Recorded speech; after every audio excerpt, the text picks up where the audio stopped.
repete. Sim.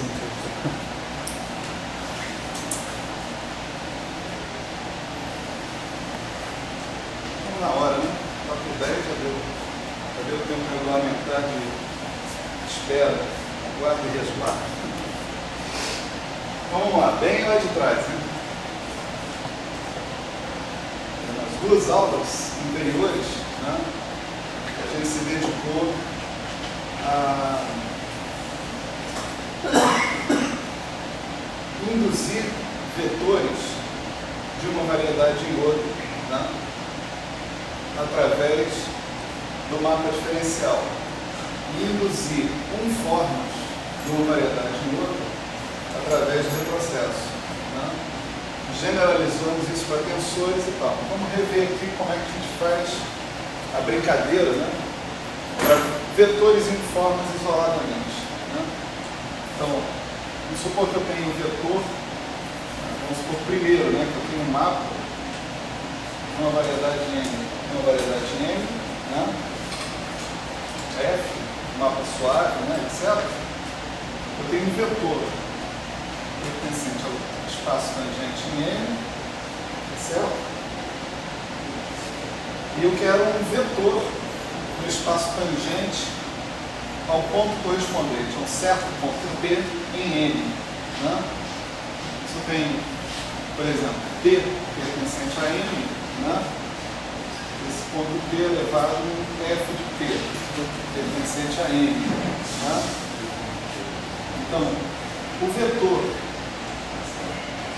correspondente a esse cara, né, de maneira natural, né, que a gente pode colocar assim, é um vetor do espaço tangente a N no ponto F de P, né, que vai atuar sobre funções de N nos reais. Né? Então, vamos supor que ele atue numa certa função de N nos reais. A definição desse cara, né, foi x atuando em G bola F, certo?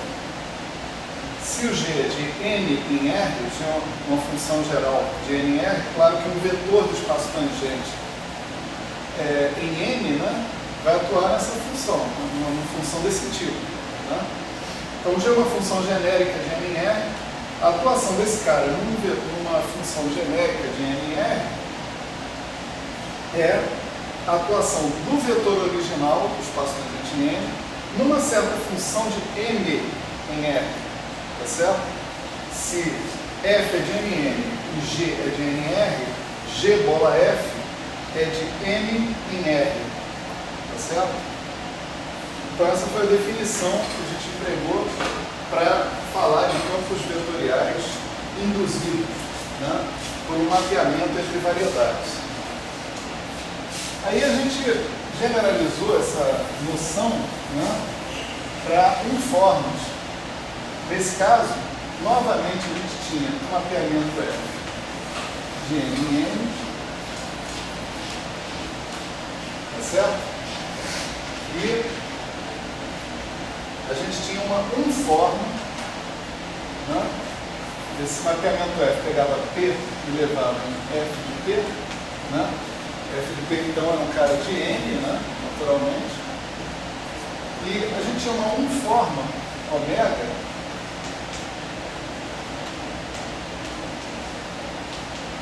pertencente ao espaço cotangente no ponto F de P de N, certo? Então, com uma uniforme definida dessa maneira e com um mapa entre M e N, né, dado, suave, né, a gente podia induzir uma uniforme no espaço cotangente a P em N. Né? Essa uniforme nós chamamos de F estrela em cima, ômega. Tá certo? Retrocesso de ômega por F.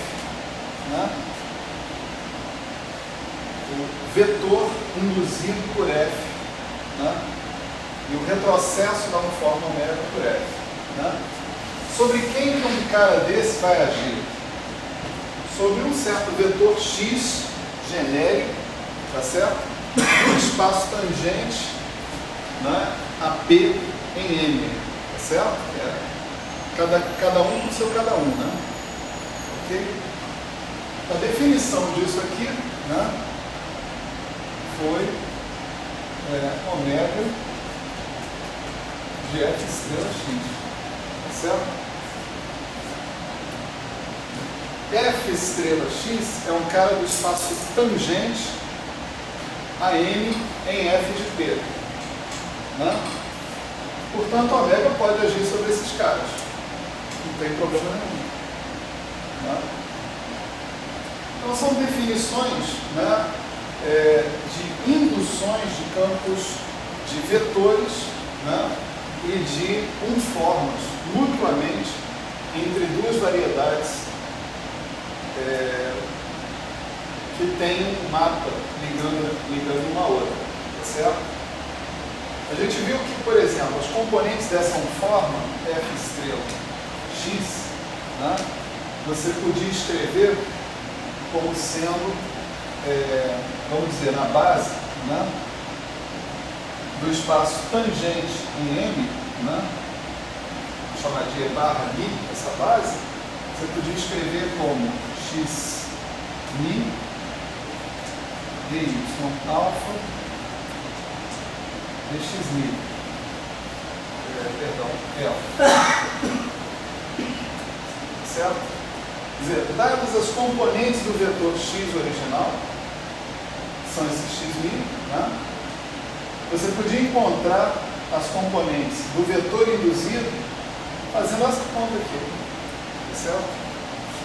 Quem é y? Né? Y é a função de x dada pelo mapa entre as variedades nas coordenatizações correspondentes. Grande a frase, mas a ideia é simples, né? Olha só, né? Você tem um ponto P, você tem um ponto F de P. Quem leva de P até F de P é o F, não é isso? O F de P tem, através de uma certa coordenatização psi, né, ele tem as coordenadas y. Tá? O P, através de uma certa coordenatização φ da variedade, ele tem coordenada x. Né? Então, graças a esse F, as coordenadas desse ponto y podem se relacionar com as coordenadas desse ponto x. Né? Eu posso escrever que o y é considerado como um vetor, né, no Rn, tá certo? Porque quando eu escrever y aqui, eu estou escrevendo y1, y2, y3, yn, certo? Isso é um vetor. Né? Ele pode ser pensado como o quê? Como φ menos 1, né? Φ menos 1 de x composto com F composto com psi. Dá para ver? Né? Você parte do x, φ menos 1 te leva para o P, F te leva para o F de P, psi te leva para o y. Tá certo? Então, dessa maneira, se você tem um mapa entre as variedades, você tem também um mapa que relaciona as coordenadas associadas com o ponto F de P com as coordenadas associadas com P. É o que eu chamei de y de x. Então, se você tem esse mapa, você sabe fazer essa conta facilmente. Não tem problema. É só conhecer o mapa. Tá certo? Isso é no caso do vetor induzido, né? E no caso da unforma induzida, né, a gente chegou a essa conclusão. F estrela ômega, né, agora ela pode ser escrita em termos da base do espaço cotangente, né, na variedade M, né, do ponto P, da seguinte maneira, né? Você tem com ômega alfa, dy alfa, dx', certo? Então, se alguém te dá a forma original ômega, pertencente ao espaço cotangente em N, né? E, portanto, se eu te dou ômega, eu te dou os componentes do ômega, certo? Essa é a maneira mais fácil. Estrelinha do ômega. Opa! Estrela em cima. Certo? Então, dado o ômega, ou em outras palavras, dadas as componentes do ômega, né, eu obtenho as componentes do F estrela ômega fazendo essa conta aqui, uma conta concreta, onde eu uso o mesmo y de x que foi estabelecido aqui, ó, né? Tá certo? Então, assim, pode até parecer muito abstrato, né? Retrocesso, mapa diferencial, etc e tal. Mas na prática, você tem uma conta muito concreta para fazer, certo? Para você encontrar a forma ou o vetor induzido associados com uma forma original ou um vetor original, certo? A gente já analisou isso aí para tensores, etc e tal, né?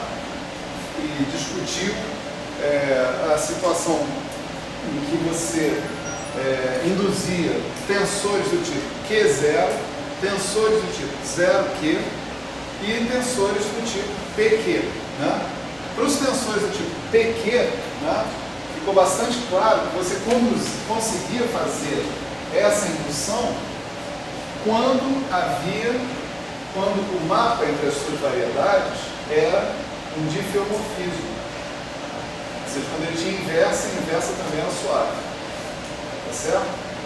Porque aí o que você fazia? Você fazia o mapa induzido da parte de produtos tensoriais de espaço tangentes usando o F e fazia o mapa induzido da parte envolvendo produtos tensoriais de espaço cotangentes envolvendo o F-1. Tá certo? Isso é uma definição. Isso permitia que você pegasse um tensor em M e induzisse um tensor em N. É claro que dá para fazer o contrário, né? Você pode usar com o F-1 a indução de um tensor em N e um tensor em N também. Tá certo? Sem problema nenhum. A gente só precisa de uma definição. Porque o mapa diferencial vai em uma direção e o retrocesso vai em direção oposta. Legal. Aí, como sempre acontece aqui nesse curso, né, e vai continuar acontecendo até o final, a gente mudou de assunto. Né? Mudamos de assunto para falar sobre fluxos. Né? Embora eu talvez tenha cometido o pecado de ser extremamente formal, talvez, na aula passada, né, sobre o assunto, mas eu queria desfazer a má impressão, né, de qualquer forma. Vamos dizer, os fluxos não são nada mais nada menos do que curvas cujos vetores tangentes em cada ponto constituem um campo vetorial. Tá certo? Só isso. Né?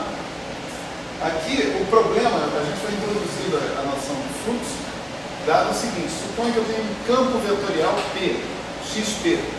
Né?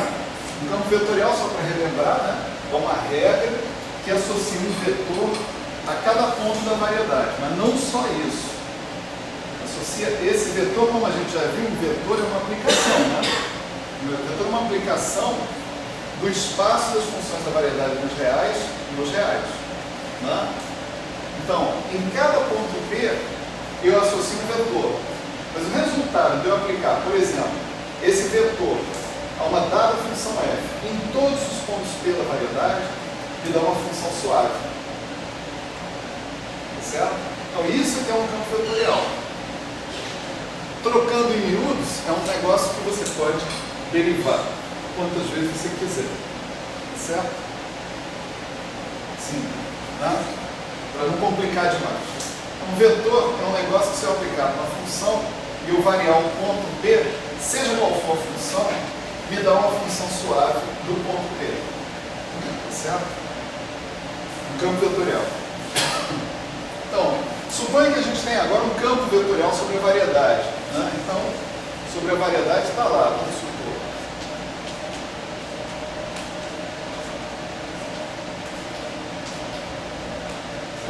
Sei lá se isso aí é o campo vetorial, não me comprometo. Tá certo? A pergunta é a seguinte: será que existe, né, uma curva, um conjunto de curvas, né,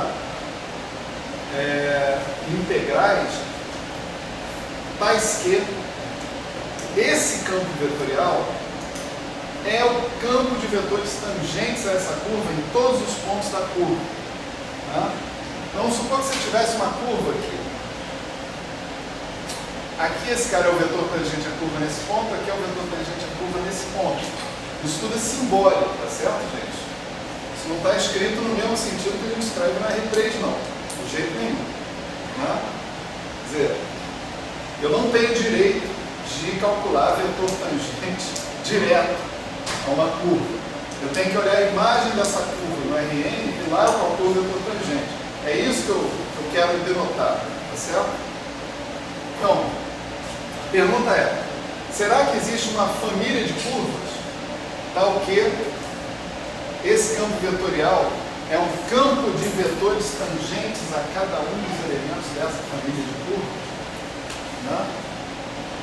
Então, nós supusemos o seguinte: nós supusemos que uma dada curva dessas, a gente indicava dessa maneira: sigma de TP. Né? T é um parâmetro, varia dentro de um certo intervalo que a gente não está supondo ser todos os reais. A gente está supondo ser um intervalo bem pequeno, para evitar problemas topológicos, vamos dizer assim, que podem aparecer nessa brincadeira. Tá?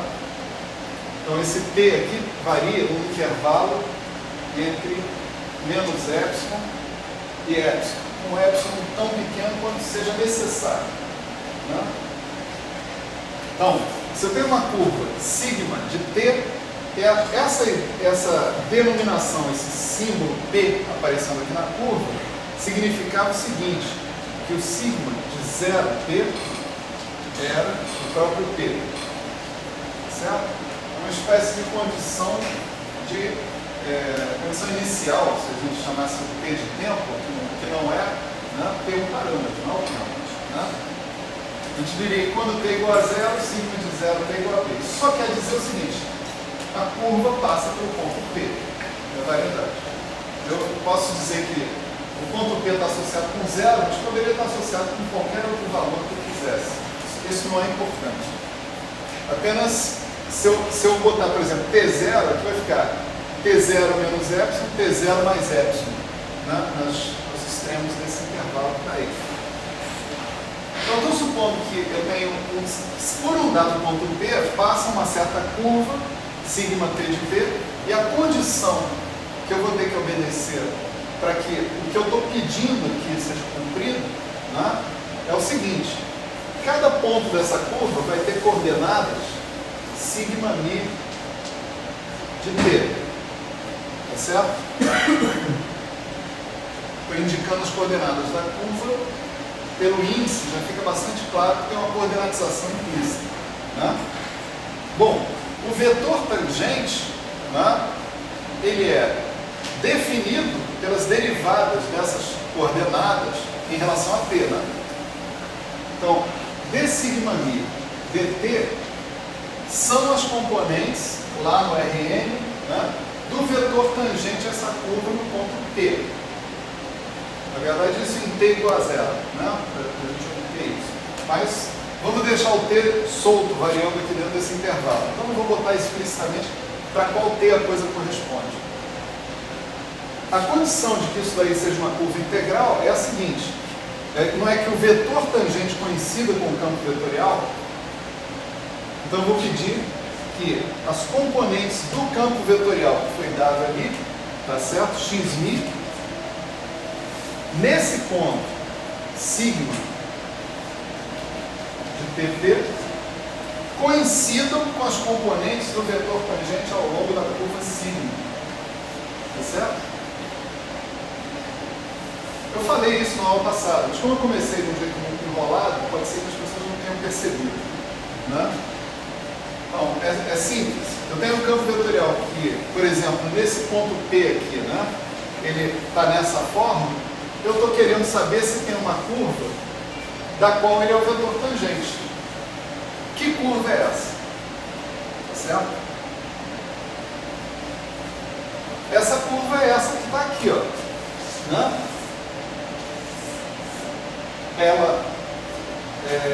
A equação diferencial que especifica essa curva é essa, e a condição inicial, né, é essa que está aqui. Então, essa curva é única, né, e ela pode ser calculada quando você tem um campo vetorial arbitrário. Se você não conseguir calcular analiticamente, o computador calcula para você, não tem problema nenhum, tá certo? O que importa aqui é o teorema de existência e unicidade de soluções das equações diferenciais. Essa curva existe, sim, e é única, contanto que o t esteja limitado a esse intervalo pequeno em torno do ponto que está colocado ali. Né? A gente, então, estabeleceu, de uma mais ou menos fácil, né, que o sigma satisfazia essa propriedade aqui. Né?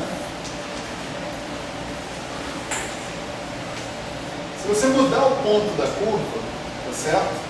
Ao invés de você pegar e falar, eu vou especificar a curva por P, você fala, não, eu vou especificar a curva por P'. P' é o sigma de SP, para um certo S, tá certo? Se você mudar o ponto da curva, isso é equivalente a você mudar o parâmetro pela adição dos dois parâmetros. Então, esse aqui é o sigma de P mais S, P. Tá certo? Aí, somos convidados ao delírio, né? E aceitamos o convite com alegria, né, naturalmente. Da seguinte maneira, suponha que eu fixe, né, um T, por exemplo. Então, eu vou definir um mapeamento, sigma T de P, exatamente dessa maneira, como sigma de TP. Mas aqui, com essa notação, eu estou querendo dizer que o T está fixo. Tá certo? Então, quantos mapeamentos desses existem? Infinitos, né? Tantos quantos T's existem. Né? E esse mapeamento aqui é, portanto, um mapeamento de M em M, visto dessa maneira. Ou seja, ele pega um ponto P de M e, com essa regra que está aqui, ele me fornece um outro ponto P de M também. Tá certo?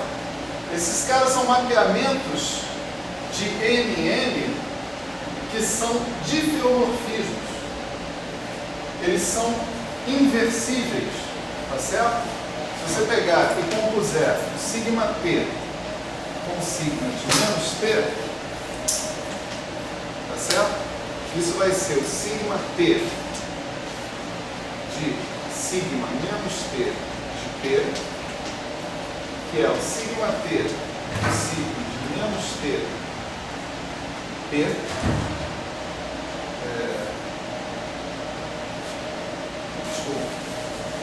esse é o sigma T do ponto sigma de menos T, abrindo, né, a definição do cara.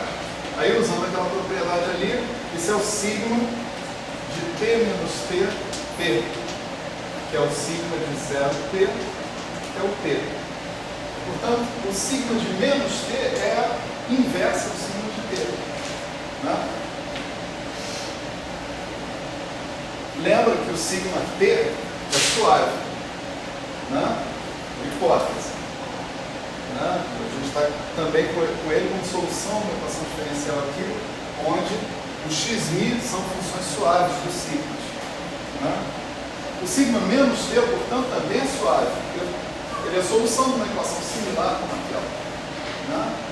Então, o sigma T é suave e ele tem inversa, e sua inversa é suave. Então, ele é um difeomorfismo. Tá certo? Visto dessa maneira, o sigma T é um difeomorfismo de M em M. Ok? Atenção, preparação, né? Preparar para a indução. né? Se ele é um difeomorfismo de M em M, né? Eu posso usar esse cara para induzir campos tensoriais mistos, arbitrários. Certo? Foi isso que a gente viu na aula passada, que eu recordei rapidamente aqui, né? Se eu tenho um mapa F, que é um difeomorfismo, eu posso usar esse mapa F entre variedades, né, para induzir campos vetoriais mistos, campos tensoriais mistos, tipo PQ, à vontade. Tá certo? Então, a gente viu que o sigma P tem uma inversa. É claro que o sigma de 0P é a identidade, certo? Então tem inversa na identidade, e como a lei de composição é abeliana, imediatamente você vê que existe uma associatividade, tá certo? Portanto, o conjunto desses difeomorfismos que a gente coloca aqui de M em M é um grupo, tá certo? Tem um nomezinho, vou lembrar o nomezinho do cara.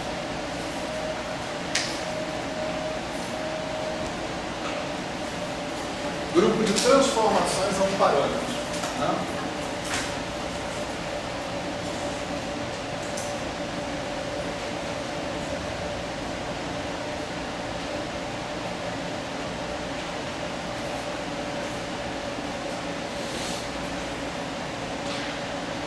Vamos acrescentar um qualificativo aqui nesse cara, que é o seguinte: gerado por X,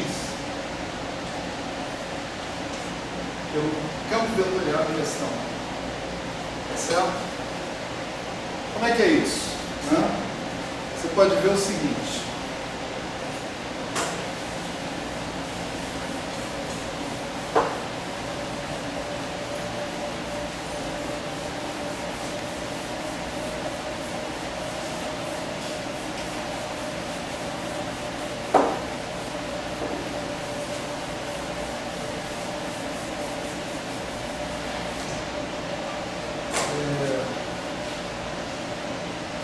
Se eu tiver o epsilon infinitesimal, né, vamos considerar as coordenadas sigma mi, né, daquele ponto lá, sigma epsilon, né, de P.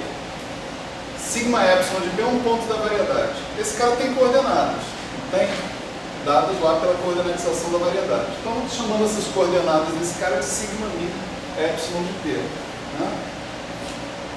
Isso daqui é o sigma mi epsilon de P, por definição. Esse cara é uma função suave de epsilon, tá certo? Então, eu posso expandir até a primeira ordem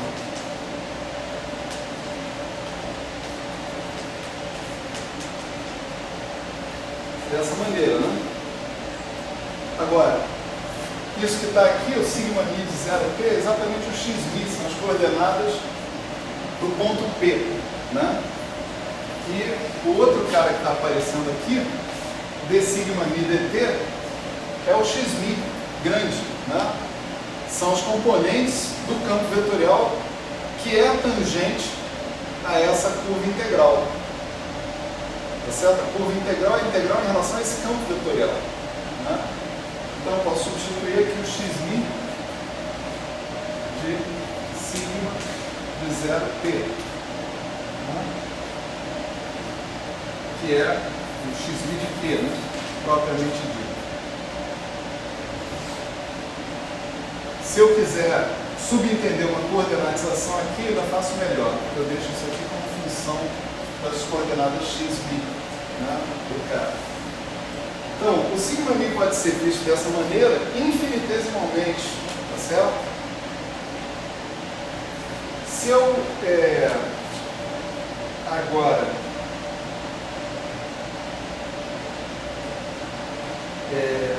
pensar num T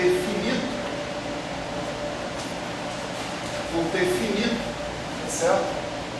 Eu posso fazer essa expansão em todas as ordens, né?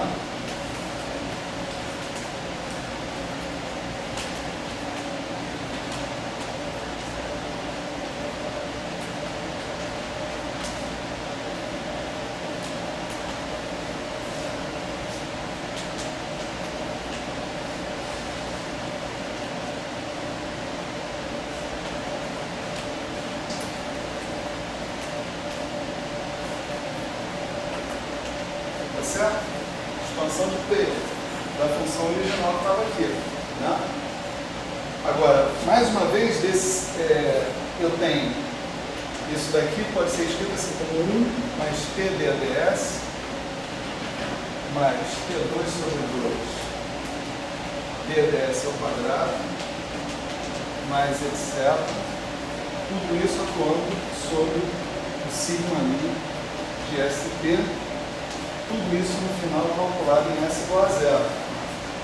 E esse cara que está aqui é pura e simplesmente exponencial de T dAds sobre o sigma μ de ST em S igual a zero.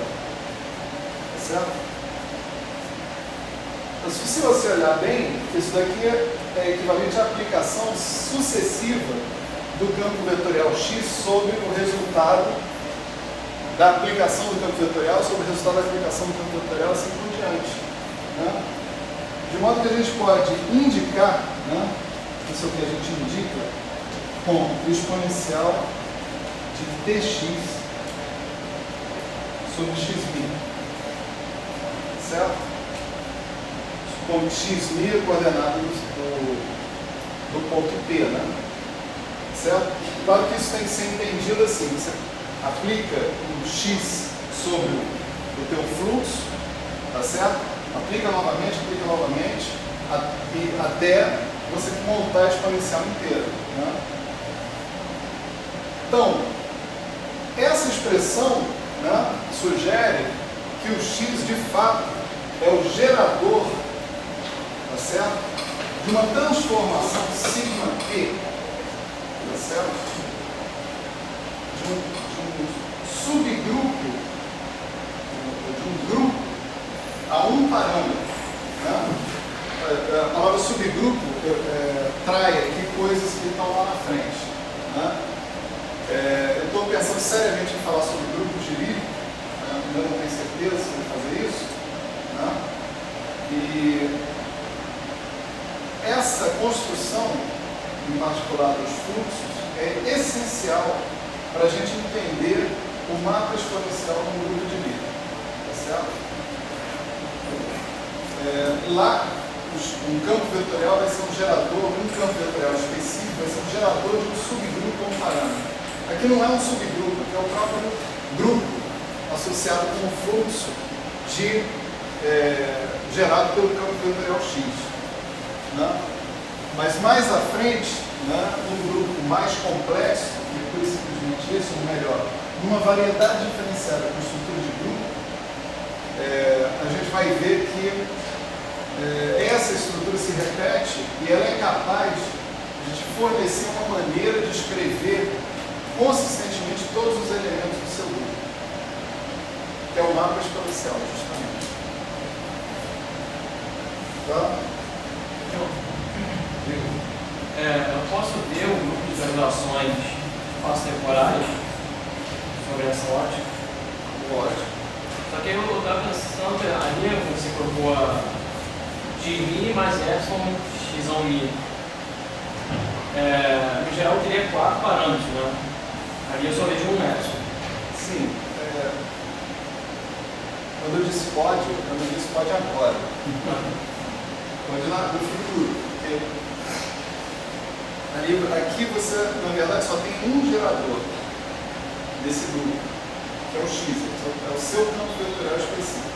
Se eu fosse fazer um paralelo com o grupo de translações, seu x seria uma combinação linear genérica dos geradores ao longo de cada uma das direções. X, sei lá, seria A0, X0, mais A1, X1, mais A2, X2, mais A3, X3. X0, X1, X2, X3 seriam campos vetoriais. Eu estava pensando que eles seriam capturados mais componentes. Eu estava pensando mid Não. 0. Não. Aqui você tem um campo vetorial só, né? E esse campo vetorial está gerando transformações dentro da sua variedade. A ideia é essa, né? O fluxo é o quê? É uma curva da qual todos os vetores tangentes são elementos do campo vetorial dado, né? Você deu um campo vetorial, você encontrou uma curva né, da qual todos os vetores tangentes são elementos desse cara. Agora nós estamos invertendo um pouco o ponto de vista. Então, se eu tiver um campo vetorial, esse campo vetorial pode ser visto como gerador de transformações sobre a variedade. Transformações que geram uma curva. Então, com o campo vetorial em questão, você pode ir do ponto P, tá certo? Para o ponto sigma epsilon P, ou seja, um ponto infinitesimalmente próximo ao ponto P. Cuidado com a palavra infinitesimalmente próximo, que ninguém falou em métrica, não tem métrica aqui nessa variedade. Então ninguém está falando de infinitesimalmente próximo, é um abuso de linguagem tremendo. Eu não tenho um jeito de comparar as distâncias dos dois pontos.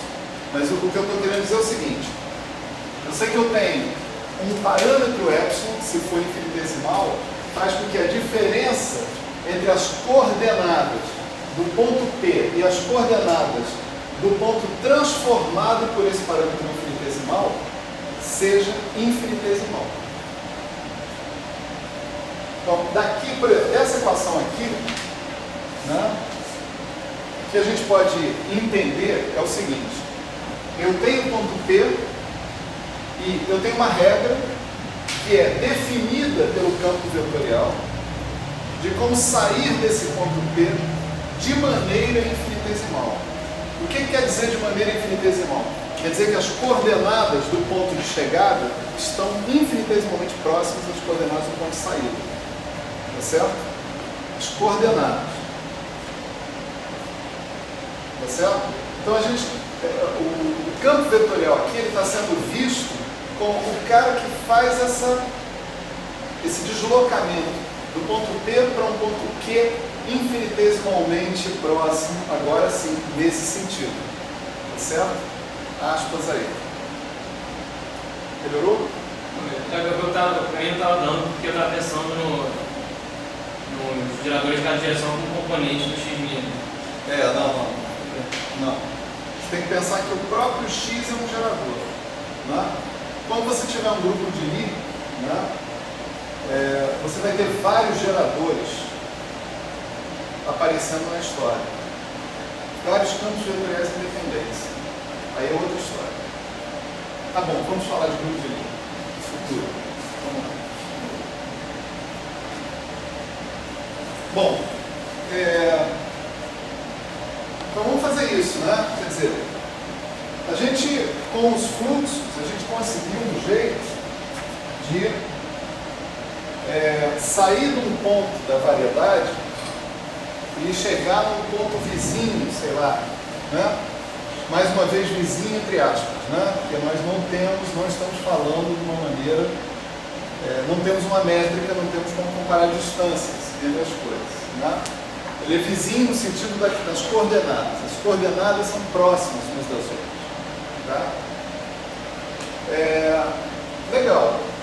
Então, a existência, né, desse conceito de fluxo me leva a pensar o seguinte: será que eu posso usar então o conceito de fluxo para comparar vetores em pontos vizinhos nesse sentido que eu falei?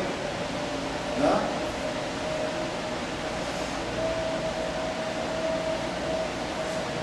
Vamos pensar um pouquinho na relevância da questão, né? Para começar, um vetor num ponto não se compara com nenhum vetor em outro ponto, né? O vetor num ponto não sabe o que é um vetor no outro ponto, certo? Então, eu não tenho muito sentido em pegar um campo vetorial, vou ser bem cru aqui na minha afirmação, tá certo? Supondo que eu estou sendo entendido. Se eu não estiver sendo entendido, pelo amor de Deus, me interrompa, né? Eu não posso pegar um x de p mais delta p, subtrair de x de p e dividir por delta p, tá certo? Onde delta p é uma variação infinitesimal do ponto da variedade que eu estou considerando. Não dá para fazer isso, né? Não dá para fazer isso por vários motivos. Primeiro, que eu não sei o que é p mais delta p na variedade. Eu não tenho uma regra que soma pontos da variedade, né? não é nem nada, eu não sei. Segundo, e bastante importante, é porque x de P mais ΔP, vamos supor, né, que tivesse um outro ponto que tivesse associado com isso, não se soma nem se subtrai com x de P. Tá certo? Os vetores, eles estão definidos num ponto. Eles só se somam com outros vetores ou se subtraem naquele ponto e não em outro. Certo? Então, o que eu vou apresentar para vocês agora é o seguinte: é uma maneira da gente comparar vetores que estão em pontos diferentes. Já com os instrumentos que a gente tem, a gente já é capaz de fazer isso. Comparar segundo um certo critério, naturalmente. Né? Então, vamos estabelecer isso. Né?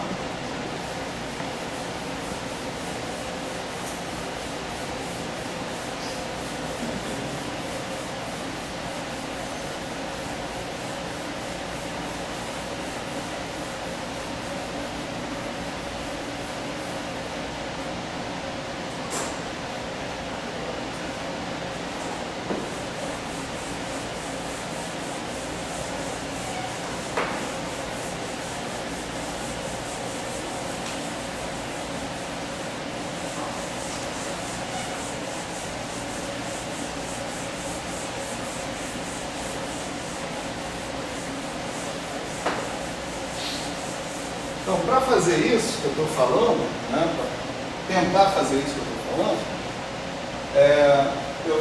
vocês vão ver que a gente vai precisar não de um campo vetorial, mas de dois campos vetoriais. Tá certo? Então, vamos supor que nós temos x e y.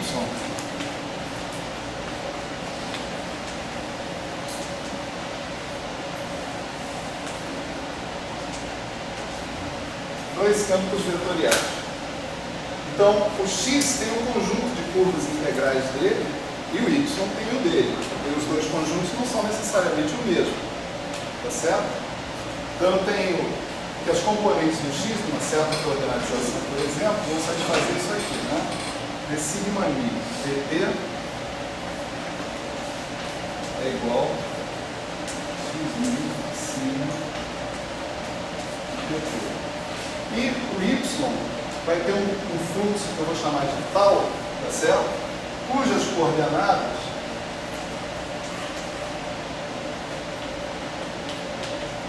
vão satisfazer essa equação diferencial aqui, né?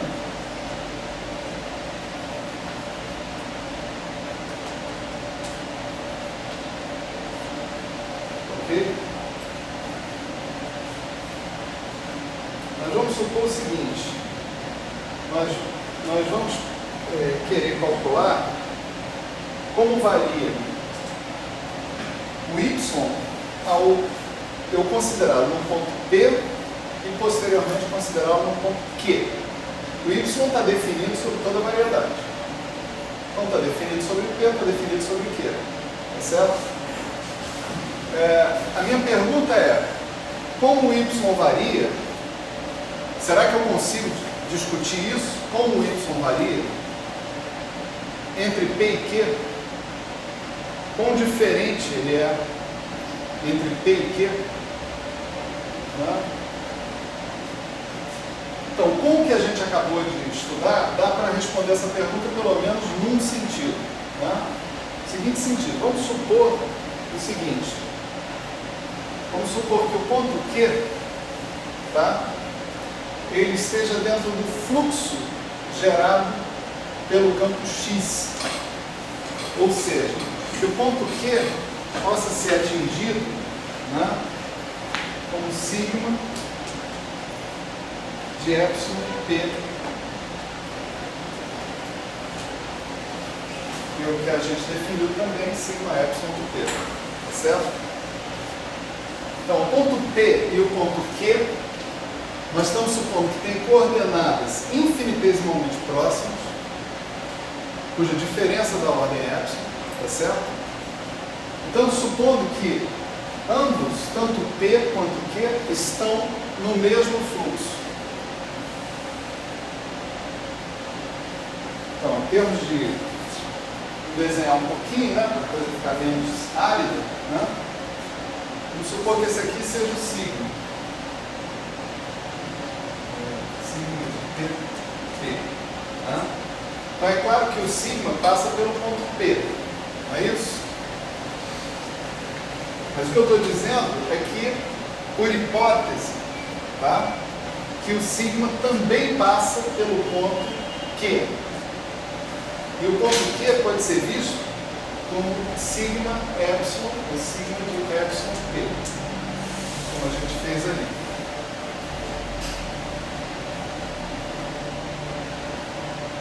Então, olha só. Aqui eu tenho... Aqui eu tenho o fluxo gerado por Y, que eu vou chamar de tal, tá certo? Passando por P. Ok? Ó, o vetor tangente aqui é o X. O vetor tangente aqui é o Y. Tá certo? Só para apagar, para não poluir a figura. Né? Esse aqui é o fluxo tal, né? De TP. Né? E aqui eu tenho outro fluxo, né? Que é tal de TQ. Então, aqui eu tenho o Y no ponto Q. Campo vetorial no ponto Q. Ele é tangente a esse fluxo aqui, o fluxo que é o apropriado a ele, tá certo? Aqui nesse ponto eu tenho o Y de P. Vamos supor, sei lá, podia ter desenhado com um pouco mais de diferença, né? Só para ficar mais claro. Eu vou exagerar, vou fazer assim. Não vai ficar tangente não, mas tudo bem. Tá? Ali está o Y de P, tá certo? A pergunta é a seguinte: será que tem um jeito natural de eu comparar o Y no ponto Q com o Y no ponto P, pelo menos nessa situação em que P e Q fazem parte do mesmo fluxo gerado por X? Dá para entender a história? Não é? Assim, se fosse aqui no R3, eu pegava esse cara aqui, botava aqui, subtraía e pronto, né? Não tinha problema. Né? Eu não estou no R3, estou no espaço das bananas. Né? O das jacas, para de banana, é outra coisa mais possível. Né? Então, não dá para pegar e botar o Y de Q do lado do Y de P. Eu não sei subtrair Y de P de Y de Q, eu não sei fazer nada disso. Né? Então, o que eu posso fazer? Né?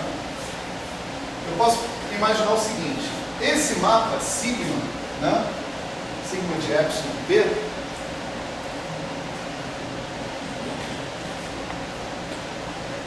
é um mapa da variedade na variedade.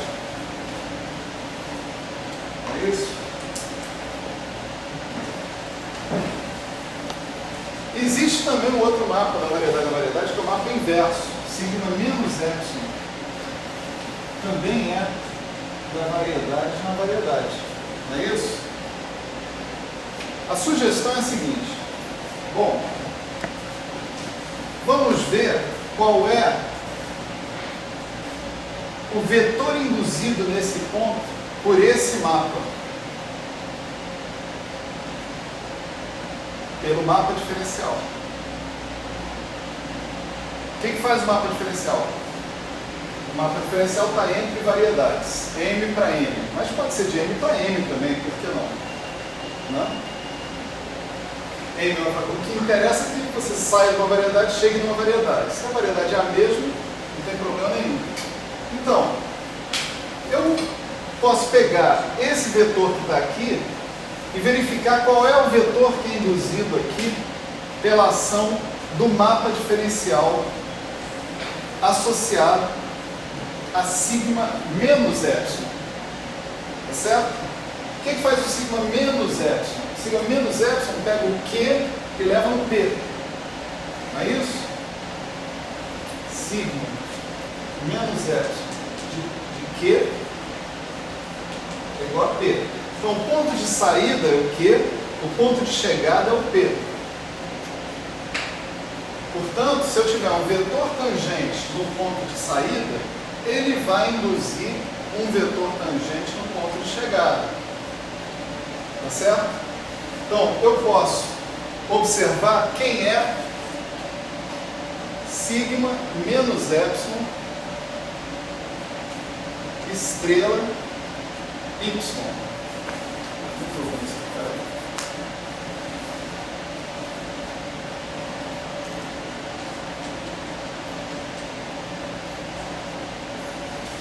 Agora, esse cara aqui, eu posso comparar com esse cara aqui.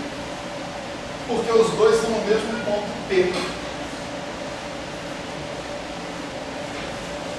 Vocês vão falar, bom, mas a sua comparação, ela está contaminada, né, por essa hipótese sua aí de que P e Q fazem parte do mesmo fluxo gerado pelo campo X. Sim, ela está contaminada. Com os instrumentos que eu tenho até o momento, eu não consigo fazer essa comparação de outro jeito. Tá certo? Não tem outras saídas. Né? Para fazer essa comparação no futuro, a gente vai ver que tem outros instrumentos que são desenvolvidos na variedade que não vão fazer recurso a essa hipótese. Eles vão estar um nível acima disso. É o conceito aí de conexão. Tá certo? Mas nesse momento, né, o que eu quero chamar a atenção para vocês é que com o conceito de fluxo gerado por um campo vetorial, eu ganho uma forma de comparar vetores em pontos vizinhos da variedade. Tá certo? Então vamos devagar. Campo vetorial Y, tá? Está aqui o Y no Q, está aqui o Y no P. Aqui eu tenho o sigma menos epsilon, ele me leva do Q para o P. Portanto, o sigma menos epsilon estrela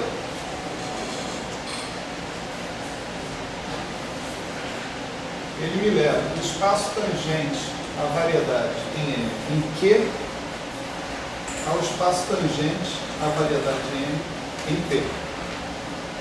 Certo? O vetor que está associado a esse cara aqui é esse cara que está aqui. Vamos chamar YQ aqui, né? É sigma menos epsilon estrela YQ é um cara que está em P. Tá certo? Esse cara que está em P agora, eu posso subtrair do campo vetorial original em P. Então eu vou fazer isso aqui, ó. Sigma menos epsilon estrela YQ menos YP. Isso não tem porquê dar zero, não sei se vocês concordam. Né?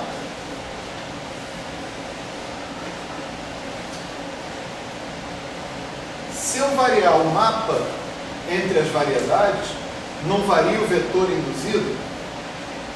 O vetor induzido, né, pelo mapa diferencial depende do mapa F entre as variedades, não é isso? Então, eu tendo um mapa sigma, eu vou ter um dado vetor induzido. Se eu tiver um mapa sigma linha, eu tenho outro vetor induzido. Se eu tiver um mapa sigma 2 linhas, assim por diante. Certo? Em particular, não há por que esse vetor que está aqui coincidir com esse que está aqui. Portanto, esse objeto que está aqui não tem por que ser zero. Tá? Uma coisa que eu sei é o seguinte, quando o epsilon for zero, isso daqui é o mapa diferencial associado com a identidade. Façam a conta, vocês vão ver que esse mapa diferencial é a própria identidade. Né? Se tiver a aplicação identidade, pega o ponto P e leva no ponto P, essa aplicação obviamente leva o vetor X no vetor X, ou o vetor Y no vetor Y. epsilon tende a zero, tá certo? Isso aqui tende a isso aqui. Então, no limite, quando o epsilon tende a zero, esse camarada que está aí tende a zero. Mas eu posso pensar, vou fazer a seguinte pergunta: será que sobram coisas de ordem epsilon? De diferença entre um e outro? Se sobrarem, eu dividindo por epsilon e tomando o limite, quando o epsilon tende a zero, eu vou conseguir atingir essas coisas. Tá certo? Mas isso é uma derivada, né? Uma derivada que é chamada de derivada de y com relação ao campo vetorial x. Tá certo? Eu queria que vocês percebessem o papel explicitamente desempenhado aí pelo campo vetorial x nessa definição. Qual é o papel do x? É gerar o fluxo sigma. Ok? O campo vetorial y, ele gera lá um fluxo tal, maravilha. Mas o papel do fluxo gerado pelo campo y não interessa nessa história que está aqui. O que interessa é o papel do fluxo gerado pelo campo x. Do campo vetorial y só me interessa saber se ele é um campo vetorial. Simplesmente. Tá certo?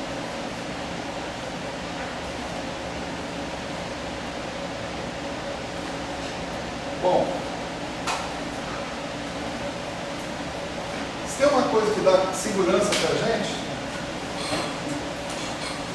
é exprimir esses caras em termos de componentes, coordenadas, tá certo?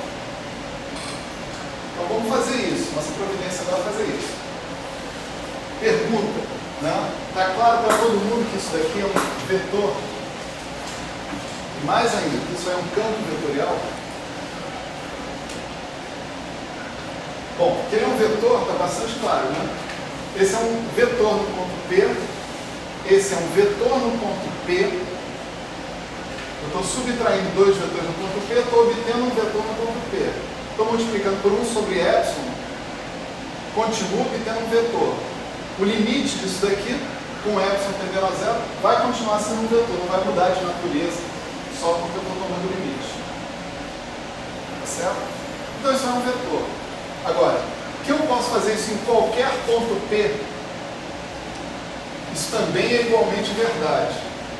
Dessa forma, isso aqui está definido para todos os pontos P da variedade. Que eu posso fazer isso de maneira suave, né, para qualquer epsilon, também é razoável, né, porque a regra de aplicação dos vetores vai me dizer o quê? Quando eu aplicar isso aqui numa certa função f da variedade dos reais, isso vai me dar um número, isso aqui vai me dar um número. Isso aqui é um campo vetorial por hipótese. Isso que está aqui é um campo vetorial induzido por um difeomorfismo, que é o sigma menos epsilon. Portanto, isso também é um campo vetorial, porque vai ser bastante simples ver que com a composição de difeomorfismo você tem um difeomorfismo também. Então, se eu variar o P, mantendo um F fixo, seja quem for esse F, eu vou ter um cara suave. Então esse cara é um campo vetorial também. Tá certo? Ele é um campo vetorial e, portanto, um vetor. Então a natureza desse cara é ser um vetor. Se ele é um vetor, eu posso escrever esse cara na base, né, associada com a coordenatização dele. Né? Quando eu conseguir escrever esse cara lá, eu vou ler as componentes dele e aí eu fico mais feliz. Né? E a gente está sempre mais feliz com os componentes do vetor na mão. Né? Então vamos lá. Olha só. Primeiro vamos lembrar quais são as coordenadas, né, do Q. Vamos chamar de φ. as coordenadas do ponto Q, tá certo? As coordenadas do ponto P vão ser o sigma mi de epsilon P, não é isso? O sigma mi de epsilon P a gente acabou de apagar aí faz uns 20 minutos, né? A gente acabou de fazer essa conta e obteve que isso era x mi mais epsilon x mi de x. Então as coordenadas do ponto Q são infinitesimalmente próximas às coordenadas do ponto P. E a diferença está nas componentes do campo vetorial, que está dizendo para a gente que o ponto Q pertence ao fluxo gerado por ele. Tá? Então, olha só, o y do ponto Q, né, ele pode ser escrito como y mi de Q e mi de Q.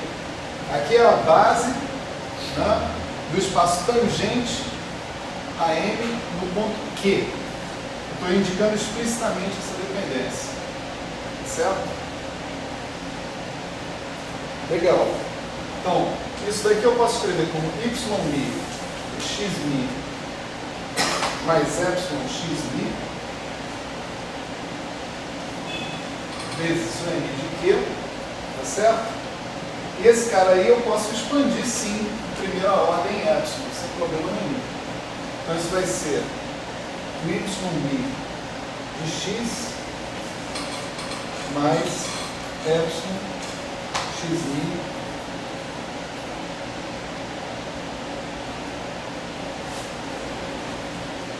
de y mi de x mi. Tá certo? Então esse é o cara y mi de Q. Esse é o primeiro passo que eu estou dando para fazer essa conta aqui. É definir quem é esse cara. Agora eu tenho que definir quem é o cara induzido pelo sigma menos epsilon. Vamos devagar, né? Que a coisa é um pouquinho mais confusa.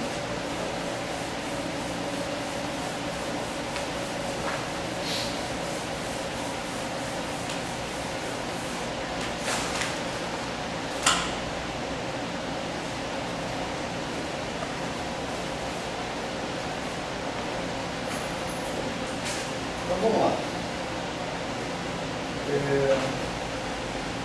Bom, para a primeira observação é que o sigma mi de menos epsilon Q é o próprio x mi, né? São as coordenadas do P. Tá certo?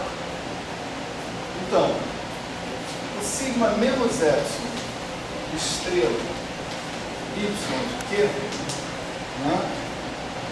Eu vou usar a fórmula que eu já acabei de recordar com vocês, que mostra como é que são as componentes do vetor induzido em termos das componentes do vetor original. Tá certo? As componentes do vetor original são essas, y mi de Q. Tá certo? E eu tenho que multiplicar pelo jacobiano, né? Entre aspas, né? Da história. Então, d sigma mi de menos epsilon Q de sigma mi de epsilon P. Isso tudo é um vetor que pertence ao espaço tangente em P. Atenção, devagar, né? Componentes do vetor original que está no espaço tangente em Q. dy dx, ponto de chegada, ponto de saída. Ponto de saída é o ponto Q, componentes dele, sigma mi de epsilon P. Ponto de chegada é o ponto P, componentes dele, sigma mi de menos epsilon Q. Tá certo? Então isso aqui está exatamente a fórmula, só para lembrar aqui, né, do campo vetorial induzido, das componentes do campo vetorial induzido. Tá? Pelo mapa diferencial.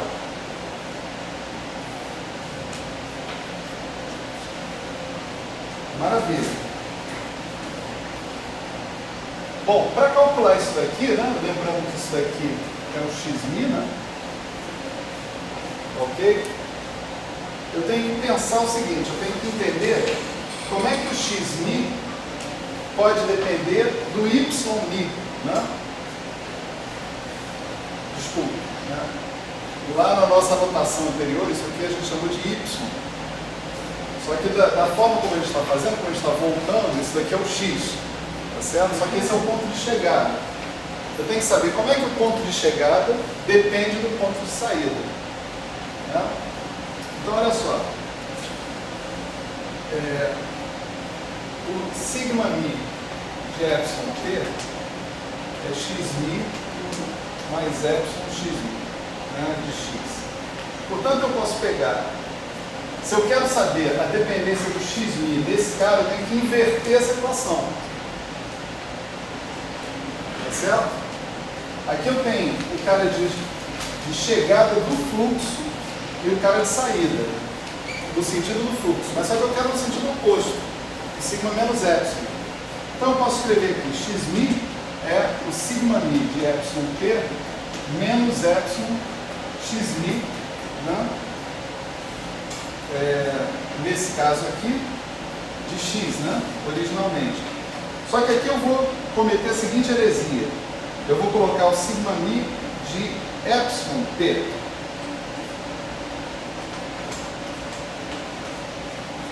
E o erro que eu estou cometendo aqui é de ordem epsilon 2.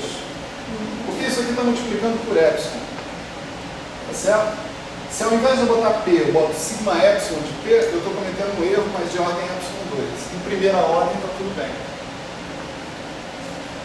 Resultado, inverti a equação. Coloquei xmi como função do sigma mi de epsilon t. Agora sim eu posso calcular aquela derivada que está ali. Então, olha só. dxmi de sigma mi xmi de epsilon t. Então vai dar o quê?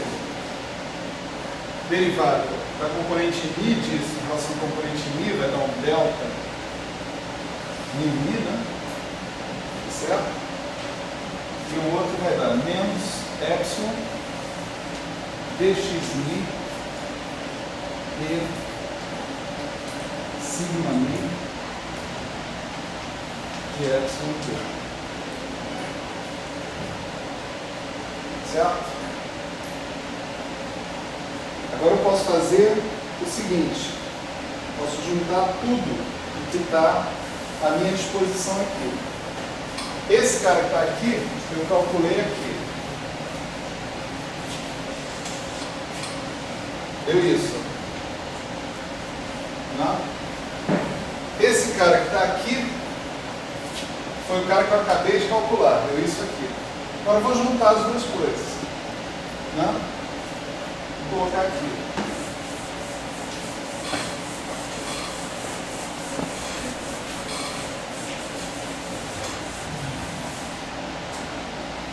Então, o sigma menos epsilon estrela y q, né? Ele vai ser o y mi de x mais epsilon. Aí tem ali, né? Vou chamar de x alfa de y mi de x alfa vezes esse cara que está aqui, que corresponde a esse, né? Vezes delta mi menos epsilon dx mi sigma epsilon de t sigma mi de epsilon t. Tudo isso com EI de t. Estou substituindo nessa forma que está aqui. Só isso. Tá? Agora a nossa tarefa é calcular isso aí mantendo apenas os termos de ordem epsilon. Né? Então isso aqui vai dar o quê? Vai dar y mi delta mi, né?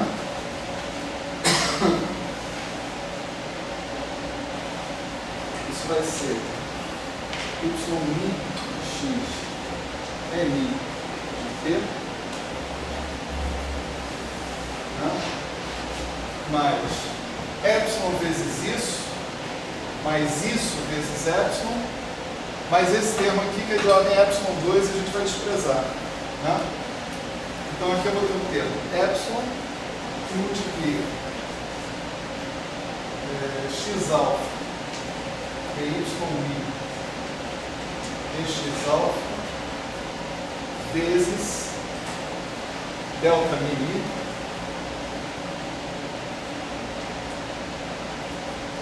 menos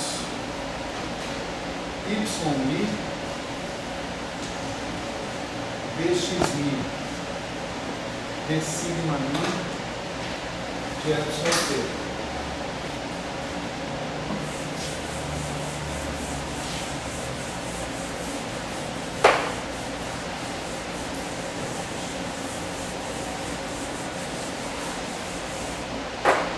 Tudo isso em mi de t. Né? Então,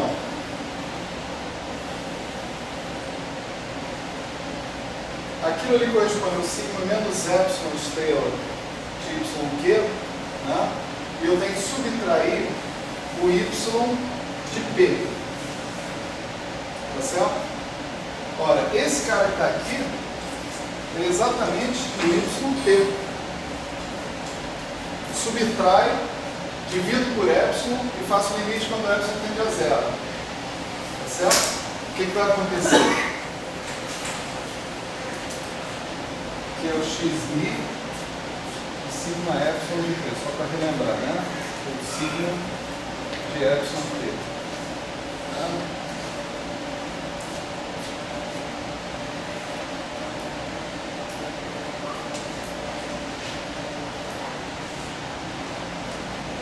Vai sobrar isso aqui. Então, o que eu chamei de derivada de Lie do campo vetorial y em relação a x, que é o sigma menos zero limite, né?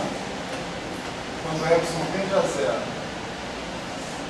o sigma menos epsilon estrela yq menos yt dividido por epsilon, né? Aí dá para ver daqui que vai ser isso aqui, ó. Vai ser, se eu fizer x' de y' dx', estou trocando alfa por mi aqui, porque aqui o mi já virou mi, tá? Menos y' dx' de sigma mi. X' é a função desse ponto aqui. Tá certo? Então, eu estou derivando uma função desse ponto em relação às coordenadas desse ponto e no final vou fazer epsilon tender a zero. É como se eu fizesse o seguinte: eu derivo f de y em relação a y. O que eu vou obter? Eu vou obter uma certa função de y. E no final eu faço y tender a x. O resultado final é uma função de x. Tá certo? Então, estou derivando isso daqui em relação a isso, o resultado vai ser uma função de sigma epsilon de p. Quando eu fizer epsilon tender a zero, isso tende a p. Né? E, portanto, essas coordenadas tendem a x, essencialmente. Então, isso aqui tende a dx', pura e simplesmente mi de t. E conforme anunciado, né, esse objeto é um vetor. É um vetor por quê? Porque ele está sendo expresso como um conjunto de componentes. Você vê quem dá as componentes desse cara é esse índice mi que está aparecendo ali, né? Vezes a base. Ok? Vezes a base no ponto P. Então isso aí é um vetor no ponto P. E é mais, ele é um campo vetorial também. Ali está mais explícita ainda essa relação. Por quê? X e Y, se x é um campo vetorial e y é um campo vetorial, xmi e ymi são funções suaves das coordenadas. Tem que ser. Né? Se eles são funções suaves, essa combinação que está aqui também é suave, é explicitamente suave. Então, isso daqui é explicitamente um campo vetorial. Está na mão. Entende?